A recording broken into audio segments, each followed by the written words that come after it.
Hydraulic fracturing is among the most controversial operations in the oil and gas industry. It's proven highly successful in producing hydrocarbons that would otherwise be cost prohibitive to access. Yet myths and misunderstanding and misinformation about hydraulic fracturing abound. This panel discussion will dive into the realities of hydraulic fracturing, a powerful technology that has turned the global hydrocarbon supply-demand balance upside down. The first half will explore the basics of hydraulic fracturing. Then, please stay tuned for our overtime session where we'll explore cutting-edge new developments in this technology. Hi, I'm Mike Killalea with IEDC and drillingcontractor.org, and I welcome two guests known for their expertise in this area. It's my pleasure to welcome Karen Olson, Director of Strategic Solutions for Southwestern Energy, and George King, Distinguished Engineering Advisor for Apache Corporation. Karen is Director of Southwestern Energy's Strategic Solutions team, which is accountable for bringing the company to freshwater neutral by 2016, and I'm sure we'll learn more about what freshwater neutral means later in the webcast. Karen's been a completion and reservoir engineer for more than 30 years, with expertise in design, modeling, and operational execution of hydraulic fracturing, as well as offshore completions. Karen's been active with the Society of Petroleum Engineers, SPE, and for the last 7 years has been a guest editor for the Deepwater and Hydraulic Fracturing section of JPT, SPE's official magazine. In addition to well-deserved awards, Karen served as the 2014, 2015, and currently as the 2016 chairperson for the SPE Hydraulic Fracturing Conference. She is also on the executive committee for the 2015 SPE Annual Technical Conference and Exhibition, and she was recently honored as a distinguished member of SPE. George King is a registered professional engineer with more than 45 years experience in the oil field. His technical background includes basic research on energized fracturing, production, and fracturing chemicals, and many other topics. George is the author of 75 technical papers, as well as a book on completion and workovers. He's been very active in sharing his expertise with the industry through the Society of Petroleum Engineers, the American Petroleum Institute, and other corporate and volunteer organizations. If you take a look at the bottom of your screen, you'll see George's website, gekengineering.com, where you can download a number of free items and documents on petroleum engineering. So Karen and George, welcome very much to this webcast today. We appreciate you taking the time. Why don't we just start out with the basics, such as what is hydraulic fracturing? Hydraulic fracturing is a technique used in the industry for a number of years now to help us access more of the formation, particularly those lower permeability or flow capacity, as it is often called. And this helps us produce supplies of oil and gas that we really have not had access to before now. Hydraulic fracturing has evolved from the original technique in the 1950s, and today is a much safer technique, particularly when it's combined with well integrity operations, etc., which have also been improved. So the actual mechanics of hydraulic fracturing is really the simple injection of fluid more than the formation will take it. So we're basically pumping at rates more than the fluid. The fluid will enter the rock such that the rock can't leak off, and then at that point the rock is going to part on us. And what we're trying to do is just create channels in the rock so that the hydrocarbons in these very low permeability rocks can flow into these channels. In addition to the water that we normally use for fracturing, we add a proppant to it, and it's typically just a sand, like you would see on the beach, that we would pump into the formations, so that when we do shut down and the pressure goes down and the fractures close, it can close on these proppants. And so it's like maintaining little highways, for the fluid to flow into and then into the wellbore. So then we can produce at commercial rates. Otherwise, these tight sands and shales in the U.S. would be uneconomic, and we wouldn't be able to produce them. We wouldn't be able to spend the money to drill and complete them. Sounds logical to me. And I think it's worth mentioning here that Hydraulic fracturing in most oil and gas formations occurs at depths of several thousand feet, typically between about 3,000 feet and 15,000 feet. The average height of a fracture that we create is 300 to 400 feet, so they don't extend very far upwards and certainly don't get anywhere near the reservoirs of fresh water that we have and that we are bound to protect. And so there are a number of safety guards that we go through, but the design of the fracturing and the actual pumping of the fracturing ensures that it's safely controlled. One of the biggest challenges that we're having right now in unconventionals is the fractures. We're having the problem with getting any fracture height, quite honestly, because the rock itself is so complex, has natural fractures in it, that we have a hard time getting any fracture growth. So it's sort of the opposite of what people are fearing, is we're not seeing these tremendous height growths. If anything, we're seeing restricted height growths, almost to the point where we're placing multiple laterals at different stages in the formation just to try to cover the whole height of these shale intervals. Well, it seems to be that, to me, the industry's trying to be pretty thoughtful about its approach. So why does hydraulic fracturing have such a bad rap?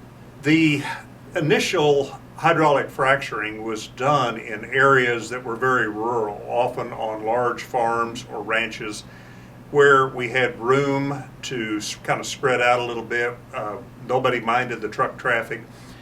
As we've gotten involved with many of these shales, a few of them, particularly those in the eastern part of the United States, are often near urban areas, and therefore we have a conflict because it does take a number of truckloads of water, sand, and equipment to really get this job done, although it doesn't last but a few weeks in terms of the total for each well.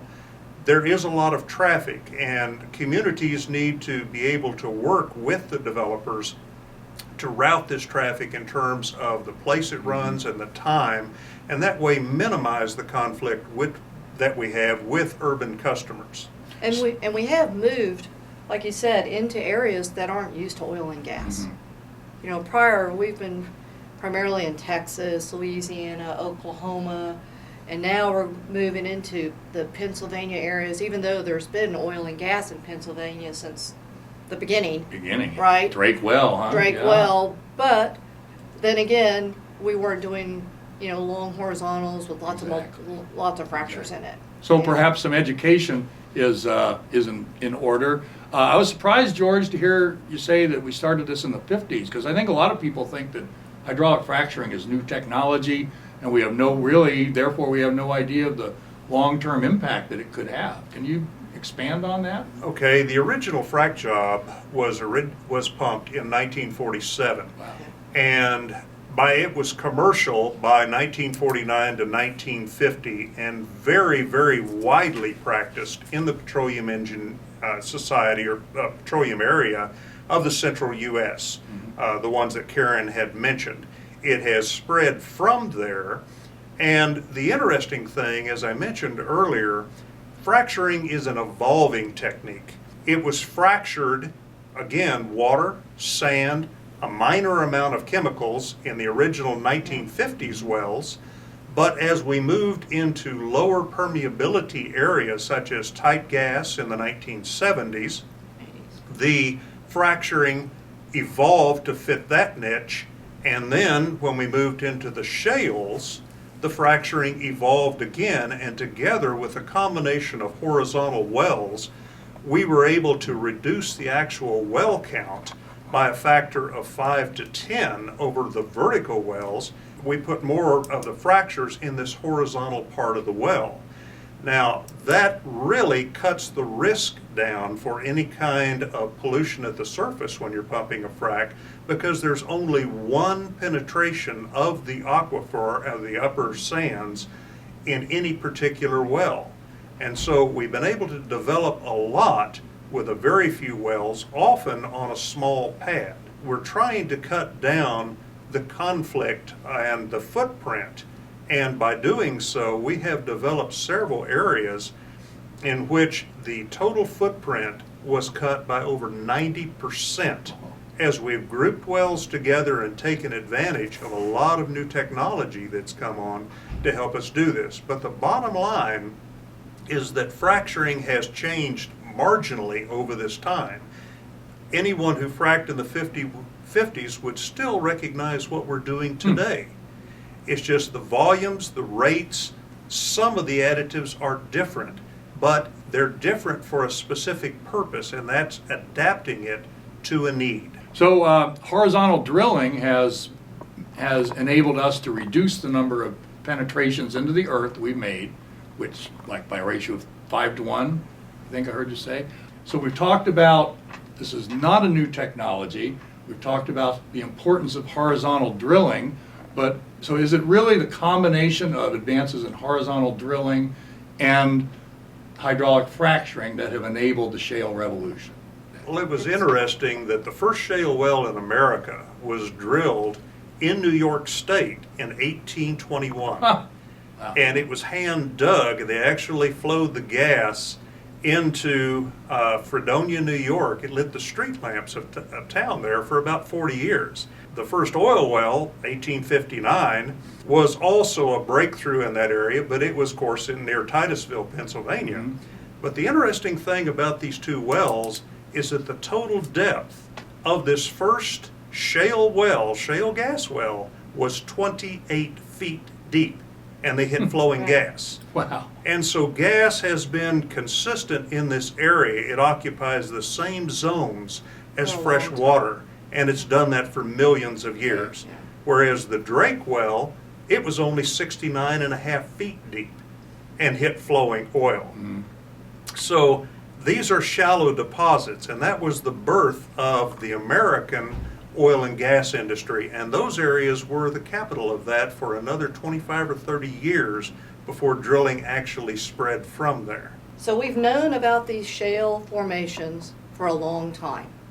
I mean, GRI, Gas Research Institute, has been working on unlatching or unlocking these tight shales since the early 70s. We've known about them since the 1850s, but it's really this combination of horizontal drilling and hydraulic fracturing along that horizontal that has unlocked the shale and really created the shale revolution that I haven't seen anything like it before. I think that's right. Horizontal wells have also evolved. The first two were drilled in Texas in the 1930s. It was tried in Russia in the 1940s.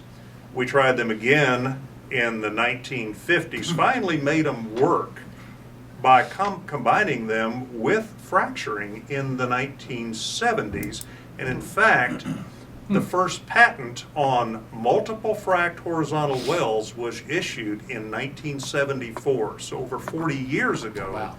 This is the Right. progression of technology to get to where we are today, but it's an evolving process. Fascinating. It's evolved, but still, don't hydraulic fracturing fluids use a lot of hazardous chemicals? Not really. Yeah. For the most part, 99.9% of the hydraulic fracture is either water or sand. And then the other 0.1% is typical products almost that what we would be using in our household. So we pump a biocide, like a chlorine dioxide, primarily just to kill bugs, in the water, bacteria. And then we pump a little surfactants or like Dawn dish detergent to make it a little slick to reduce our surface pressures on it. And then we may add a little scale inhibitor, but the amounts of it are minimal. We also, most companies these days, I know Apache does it, Southwestern Energy, we do a hazard assessment on every fracture additive that we use. And we make sure that it is not a hazardous chemical that we are pumping down holes. So it used to be in the past that we would let the service companies sort of take control of it and handle it, and we just sort of believe whatever they tell us. I'd say in the last few years, the operators have sort of come to realize that anything that comes out on our locations that we need to be held accountable for. And so we check it. And I know y'all are doing the same process. We do, and we have taken another step in there. Every product that we use, we ask the vendor if we can get a product from the EPA's Design for Environment list. And that was a list that they came up with that showed that it was biodegradable, that it was non-retentive in the soil, if it were spilled, for example, and that it was as low a hazard as we could possibly have. So we have moved towards that. We're not there completely yet for many, or for some of the additives, but many of them are in that category. And so the hazard level was never super high. People just didn't understand about chemicals. But I can say the hazard level has come down, and they're either household products or in many cases, they're food grade products. Very interesting. Is there a way that the public can access that information, what is in various frac fluids? Well, there is a frac focused website where almost all companies put in exactly what was pumped on every frac job. So if you want to go in and look at the details of exactly what chemicals, what additives, and how much, what percent was pumped, you can go to the frac focus website. Is that something the government requires? Various states have required that we put it on the Frac Focus, and actually there is a Frac Focus site for Canada as well. The other countries are actually looking at the Frac Focus model as well, and some of them are just using it almost as is. So it's a very, very good site, and it's progressed through 3 or 4 iterations of software now, and it's becoming more easily searchable to where you can find specific wells and specific operators in your area. Okay, so everything, almost everything is out on the table for anybody to see. That's terrific. Pretty much, and the chemicals that are used are all identified. The exact formulation may be a competitive secret. We as operators don't hold to that. If we design it, we'll tell you what's in it and how it went together. But the vendors, the pumping companies, they have some secret formulations that are quite useful, and they keep those competitive. But it's still all in frac focus. So the way they get around sort of the trade secret part is they'll just list all the chemicals, but they won't say that these group of chemicals are tied to this product. Does that make sense? Mhm. You know what I'm saying? So they'll just say, okay, here's all these cast numbers that are in the products, but they won't split out specifically which product that they're in. What's a CAS number, Karen? Chemical Abstracting Service, and it is a specific identifier for individual chemicals. So if you have a material such as chlorine dioxide or a scale inhibitor of a particular phosphanate or phosphate type, they'll tell you exactly what that material is. I have a chemical engineering degree. You'd think I'd know that, but I don't. So, but okay, so we've got 99% of frac fluids are water and some sand, and then there's some chemicals. But still, we use a lot of water, and we pump it way down, as you say, 10,000 feet, 8,000 feet. Isn't that a lot of water to waste? I mean, that's a valuable resource too. Well, water is a valuable resource. And we realize that at Southwestern Energy. And one of the things that we've been working on that you mentioned earlier is our freshwater neutral initiative. So our freshwater neutral initiative is every gallon of water that we pump in our operations, which that includes all our operations, just not completions, we will offset that with a freshwater conservation project in that basin that we're working in. So we're not talking about drilling wells in Africa. We're talking about doing conservation projects right in Pennsylvania or Arkansas or where we operate. And we also look at items of how do we reduce the amount of fresh water by using alternative waters. When we're fully operational and we're drilling and completing, which we're not drilling and completing as much as we were last year since of oil and gas prices right now, but we recycle 100% of our flowback water. Really? In our operations. So for example, our Fayetteville field, only 55% of the water was fresh water. 45% of it was flowback and produced water. And then out of that 55% water, we've reduced that quantity by 30% over the last 3 years, just by doing simple things in the field, you know, ramping up sand faster, going to higher concentrations, and just needing less water Okay. to do the job itself.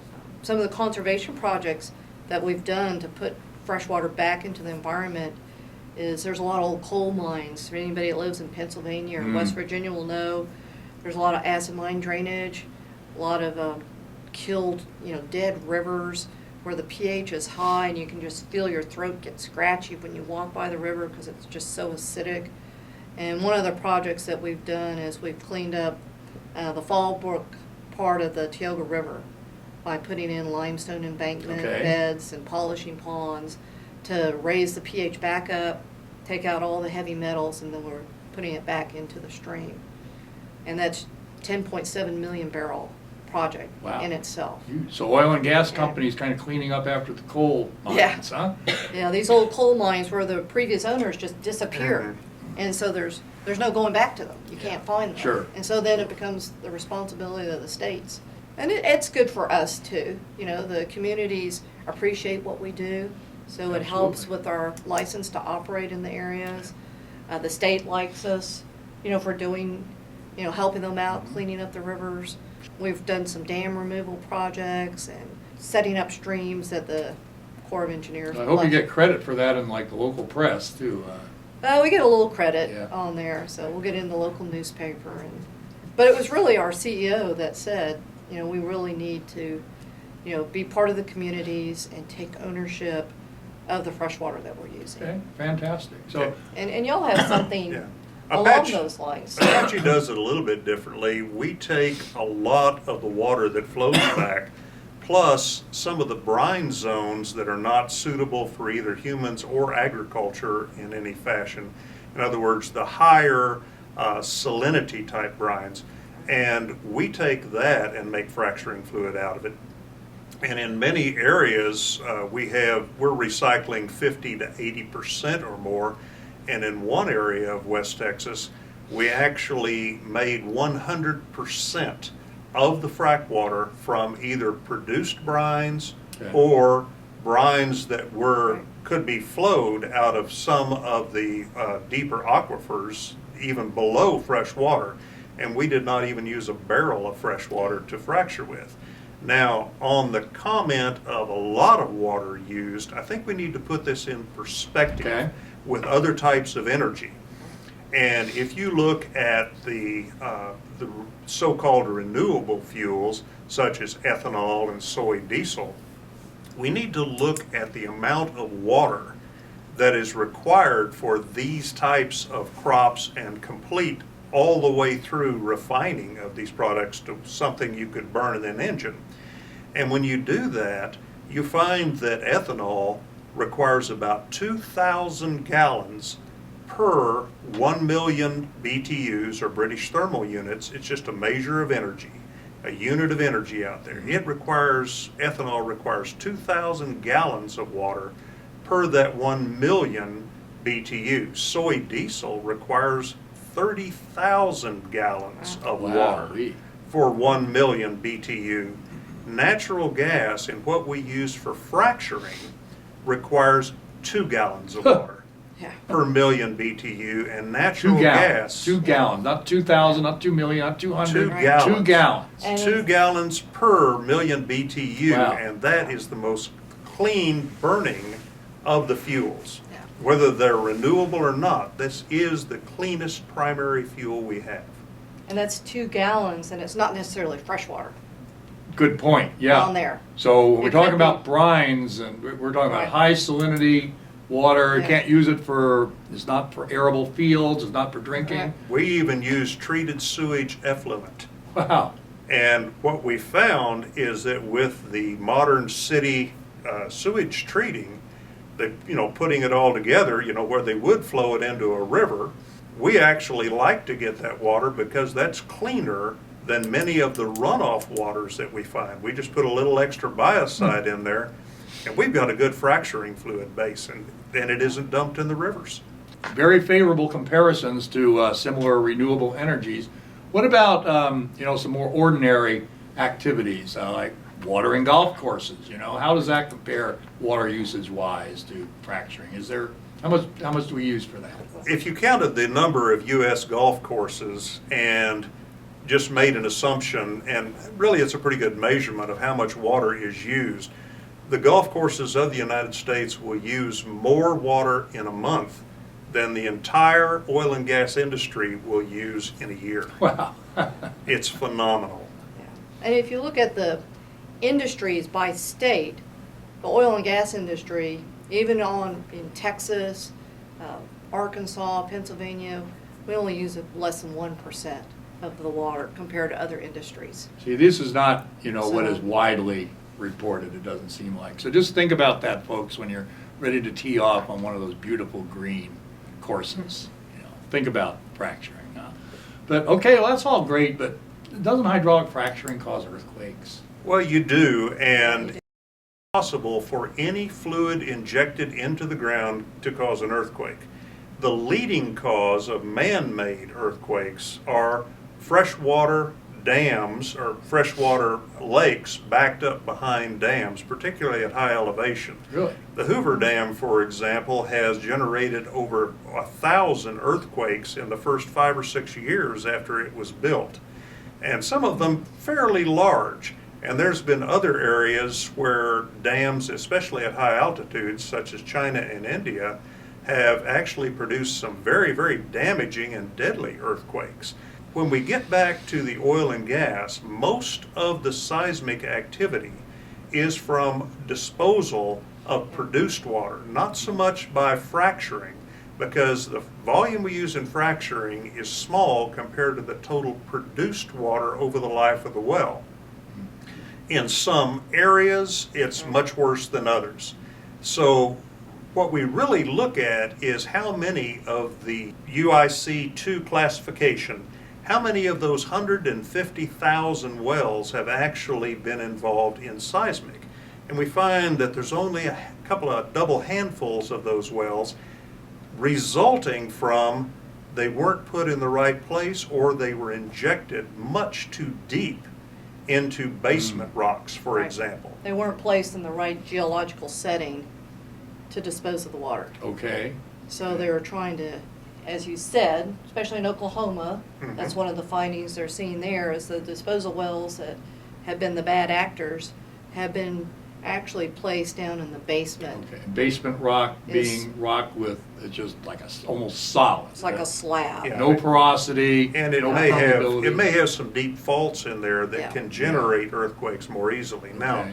Yeah. there have been a very small number of earthquakes generated by fracturing. Most of those are in the realm of a moment magnitude of a 2.0 to about a 3.5, with a handful above that going into the middle fours. That's still 2 to 3 orders of magnitude lower than what you would find for a widely damaging earthquake of a 6.0 or a 7.0. So we haven't hit that, and where we do and have potential for seismic in very highly stressed areas, for example, the Tectonically active. tectonically Active areas already. right. Then we have procedures. If we do see that, we know where we have to shut down or decrease rate. There's actions that we're enabled to take by the local regulators that's set up, and it seems to be handling the situation now very well. One interesting note about this is it is primarily the water disposal wells where we've seen Okay. seismic activity. Because when we're hydraulic fracturing, it's really for a short time frame. We'll do one frac, and it'll take maybe a couple hours, for example. As we're slowing down, as oil and gas prices are dropping and we're not out there completing as many wells as we are, we're getting more produced water, and then more of it's having to go to disposal wells. So we may see an increase in seismic activity with a decrease in hydraulic fracturing. Wow. Fascinating. The interesting thing about the higher production or the lower prices for oil and gas is we're a victim of our own success. Yeah. We are very, very efficient in producing this country's oil and gas, and when those developments have been kicked off and really run according to how they can run, very, very fast, that we have turned around a decline in production. And last year, I believe, early in 2015 or late in 2014, we surpassed the maximum output of all time for the U.S. That's just an incredible fact.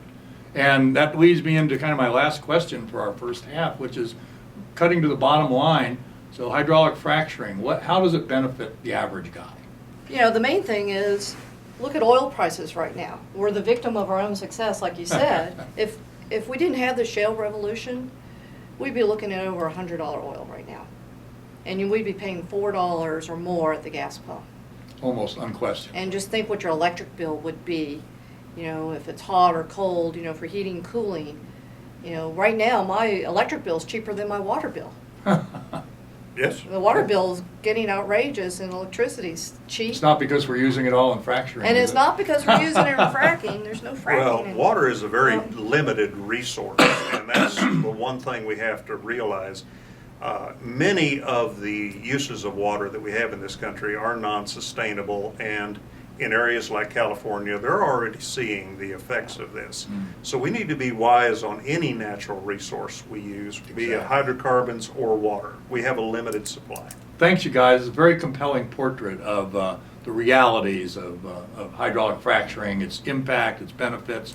Let's move into a second part here. Let's talk about some new technology developments. What's the latest? What's going on in hydraulic fracturing today? Karen, you're thrice chairperson of the SPE Hydraulic Fracturing Conference. What are some developments what are going to be some highlights? Well, the biggest highlights that we've seen with this shale revolution is we have a much better understanding of how the shales are fracturing.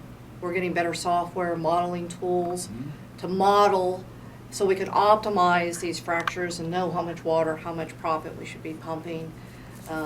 Their downhole tools have just been revolutionary. Yes, we've been doing horizontal wells. Mobil did, I would say, some of the first commercial horizontal wells back in '94 in the Parks Devonian. But back then, we didn't have the downhole tools for isolation between all the different fracs that we were placing, and we were trying to treat a 4,000-foot horizontal well in one go. Okay. They call them sprinkle fracs now, when they look on the previous papers. Sprinkle fracs. Now we have, plugs, we have sliding sleeves that we can automatically just go from zone to zone to zone. We have fiber optic, which is sort of a hot topic right now, putting fiber optic in the lateral so you can see exactly where your fluid and your sand is leaving and your fractures are generating. And then you can also watch the flow back and see where the production's coming from. So we can, make sure that if we're going to drill a 4,000, 5,000 foot lateral, we want to make the most of it and make sure all of it's producing. The other thing we're seeing is new proppants coming out. Primarily we use slick water, just basically water for fracking. The one thing that it's not very good at is carrying proppant. Right? Yeah, because it's slick. It's slick. Sand will just fall out. So one of the things that we're seeing is new proppants that will go further, and it'll be more efficient with water. Okay, what kind of proppants might those be? Last conference, we saw one that was in the shape of an X, for example. So now they're doing sort of a extrusion molding type manufacturing of proppants. There's other proppants that they're now coating with a gel, so that the gel expands when it hits water, so it keeps it sort of floating. Okay. It goes deeper in their fracture. They have some proppants, it's a liquid. Did you see that one? Mm-hmm. It's a liquid, and then it solidifies into spheres, into the formation. It's a polymerization Yeah, process. it's a It polymer just shrinks process. back and Yeah. forms a bead of proppant. Yeah, Okay, nothing harmful to leave it down there. yeah, No. right. Polyethylene So- or whatever. And I think we're going to see more of that Yeah. coming out. So Yeah, I think you'll definitely see a lot of technology being developed as we try to cut costs. When prices go down, and I've seen a number of these cycles, that's the time when the oil and gas industry pulls back a little bit, slows down, looks at what it's doing, and finds cheaper, better, faster ways to do things. And this is why we actually survive and survive well is we innovate and build on those innovations. And it doesn't require a PhD. We don't have a huge amount of research centers out there. Sometimes it's the person in the field who has the idea that pushes it just that one step further and makes it work. And we have a number of developments, shale is one of them, that we worked on for years. For instance, George Mitchell and Mitchell Energy in the Barnett Shale started drilling wells in 1981 and did not hit a commercial Barnett shale gas well, commercial-wise, until 1999, when one little piece that we all were missing fell into place, and then it took off.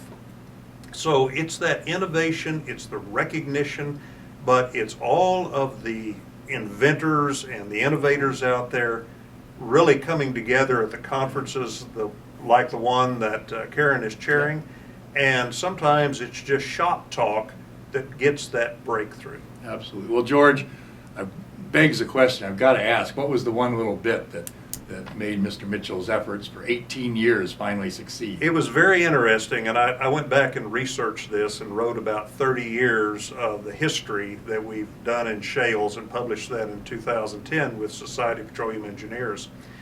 But this one little piece, they had tried horizontal wells, they had tried fractures of every type with gel fractures at cross length, they had tried slick water, they had tried gas fracs, and everything had not really generated it. But what they were missing is we've always fractured at about 15 to 20 barrels per minute. And Nick Steinsberger, one of George Mitchell's engineers, one day said, you know, what happened if we go to 60 or 70 or 80 barrels a minute? And as soon as they did that, they got the first commercial shale gas well, and it took off from there. And if you look at the performance of the wells, it goes flat from about 1980s through about 1999, and all of a sudden it just goes vertical. Wow. Incredible. Just took that one thing. One little piece. And that was the same thing in the Parks Devonian with Mobile in '94. It was a thin, wasn't a shale, it was a very hard limestone. So horizontals and fracking work in more than just shale Okay, horizons. Good, yep, good point. And Very one of the big winners on that was, yes, we drilled horizontal. At the time, we did open slotted liners in it because we didn't have all the plugs back then. But we pumped at 100 barrels a minute back in 1994. We pumped those and they were acid jobs, 28% acid, and then we alternated with gel for diversion, and we took vertical wells that would make 500,000 a day to 8 million a day gas wells. Wow, it's incredible. So, and it was really the combination. You know, if we just did acid fracs or regular fracs, sand fracs, and all that in a vertical well, they were bad wells. I used to always go, oh my gosh, do I really have to go complete to that horizon? You know, West Texas is known for having all these multiple horizons, just stacked horizons. So there's still a wealth of opportunity. Horizons just being the pay intervals, pay zones, yes. yeah, the different strata that are, you know, holding Hydrocarbon hydrocarbon right. bearing, and they could either be sandstones, limestones, cherts, shales, Chalks. chalks. Hmm. Yeah, I mean, they're doing horizontals even in the North Sea, like we're doing in. So there is some offshore fracturing as well. Oh, it's all over It's the all world. over, Yeah, yeah. we're looking at it, well, we've already done horizontal well with multiple fracs in Egypt. They're very common in Africa. We've done them in South America. Just about any place on the globe where there is oil and gas, people are looking at the horizontal wells. They reduce the footprint, they reduce the cost, they give you more access Yeah. to the reserves that are out there. And in doing so, basically, and I can say just in the U.S. alone, that we have an easy, very conservative estimate of over 100 years of natural gas, and that's not really touching the projects that go to the next level beyond that. And there are Yeah, there are. definitely levels that you can go to when we need those reserves. They're here. So what we're working with right now is how do we produce with minimum emissions? How do we transport with minimum emissions? And then what is the very best way to use those produced products? And they become so cheap in the United States that we have manufacturers who moved overseas 10, 15, 20 years ago. They're coming back to the U.S. because the raw products and the energy are so cheap here. And there's literally been thousands of jobs move in along the Gulf Coast as this revolution, the shale revolution, has really taken place and progressed. You mentioned, George, a little bit when you were talking about Mr. Mitchell, natural gas fracturing. That's something that's been talked about, maybe done. Is there a future for that, or what do you think? It's interesting. The natural frac process, the natural gas fracturing is very, very useful in water-sensitive formations. So it's a bit of a niche product, but it is a good product. Now, if it's liquefied or in the gas phase, that depends how it's pumped and how you can carry proppant, because obviously you can't carry much proppant in a gas. But we're working with technologies that will go even way beyond where we are right now with both equipment and even the techniques on how we produce these things. And I think as we go forward here, you're going to see a lot of potential for development of resources at an ever cheaper rate. You know, we have to work these things out. We have to find out how to do it more inexpensively. But as we've done it, the interesting thing is we become less and less dependent on foreign countries to supply us oil or gas. And so it's not the political weapon. Oil and gas are not the political weapons that they used to be. Now they know we can produce it, we can come up to speed fairly rapidly, and we can actually meet the energy demands of this country. Now, we'll still do commercial trading all over the world, but at that same time, you took that weapon away, that blackmail weapon away. Now they use it the other way. Right now they overproduce to try to collapse us. Well, But then it becomes, cheaper at the gas pump for everybody. It works out for the average guy, I would say. And, Yes, it does. and in the long run, I think it'll work out for the oil and gas industry, because we will take a step back, we'll reevaluate how we've been doing things, and we will innovate. And we'll come back again even better and stronger. I love So- that, and I think that's a great note to end on. okay. So thank Okay. you, George and Karen, Yeah, thank very you. much. I've learned so much out of this. I think everyone out there, we've had a lot of good information about what hydraulic fracturing really is and what are the real issues involved here. And I hope that you all will take advantage of the numerous references that we have here on the site. And if you have any questions for George or Karen, please email them through the link on this webpage, and we'll be happy to get some answers and post them online. Drop you all a note when they're done. So thank you, George and Karen, for your great information here. And thanks to you all for attending. Hope that you will take advantage of the great references that we've listed here on the website, and that you've gotten a much better feel and better understanding for hydraulic fracturing. I hope that we've dispelled some of the myths and given you a taste of the new technology and what to expect in the future. So again, I want to thank our panelists, Karen and George, and thank you for tuning into this webcast. I'm Mike Killia. Please stay safe and keep turning to the right. See you next time. Bye-bye.